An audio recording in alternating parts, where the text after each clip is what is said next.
Les sujets du jour de la revue fiduciaire. Premier sujet de notre JT. Droit de communication.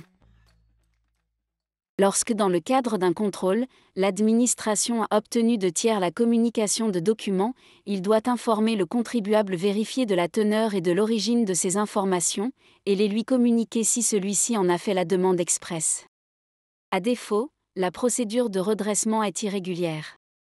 La Cour de cassation vient de rappeler que cette obligation ne concerne que les documents sur lesquels l'administration a fondé ses rectifications et non les pièces qui n'ont pas été retenues. Cette obligation ne porte pas non plus sur les documents librement accessibles au public, sauf si le contribuable indique n'avoir pu y accéder.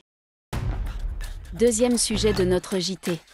Remboursement de factures indues de communication électronique.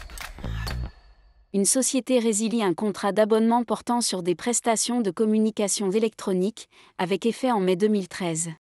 5 ans plus tard, la société s'aperçoit que le prestataire a continué à lui facturer l'abonnement malgré la résiliation. Elle lui demande donc la restitution des sommes indûment payées, sans aucune contrepartie.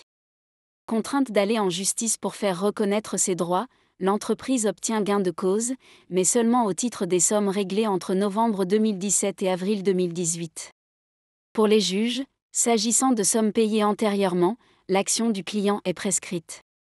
En effet, en matière de prestations de communication électronique, les clients ont un an seulement pour demander la restitution du prix payé à l'opérateur. Dans cette affaire, la société cliente ayant agi seulement en novembre 2018 pour demander le remboursement de paiements effectués depuis 2013, son action ne peut remonter au-delà du délai d'un an. Elle est donc trop tardive pour les paiements antérieurs à novembre 2017. En pratique, la demande visant le remboursement des sommes indûment payées plus d'un an avant l'assignation ne peut aboutir. Troisième sujet de notre JT. Reclassement en cas de licenciement économique. Le licenciement pour motif économique d'un salarié ne peut pas intervenir avant que l'employeur ait cherché à le reclasser sur des emplois disponibles. Ces emplois doivent être situés sur le territoire national, dans l'entreprise ou les autres entreprises du groupe, dont l'entreprise fait partie, et dont l'organisation, les activités ou le lieu d'exploitation assurent la permutation de tout ou partie du personnel. Le reclassement doit être recherché sur un emploi relevant de la même catégorie que celle du salarié, ou sur un emploi équivalent assorti d'une rémunération équivalente. À défaut, il peut s'agir d'un emploi d'une catégorie inférieure, avec l'accord exprès du salarié. En pratique, l'employeur doit proposer des postes disponibles y compris s'il s'agit de postes précaires, comme des postes pourvus par des intérimaires ou des salariés en contrat à durée déterminée.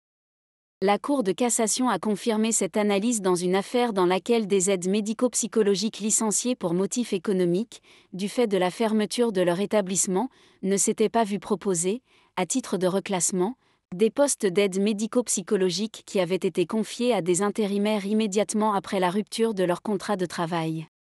Ce faisant, la Cour estime que l'employeur avait manqué à son obligation de reclassement. Il importait peu que les emplois concernés visent à assurer le maintien de l'activité de l'établissement avant sa fermeture. Un poste provisoire, nécessaire au maintien de l'activité avant la fermeture de l'entreprise, peut donc être considéré comme un poste disponible.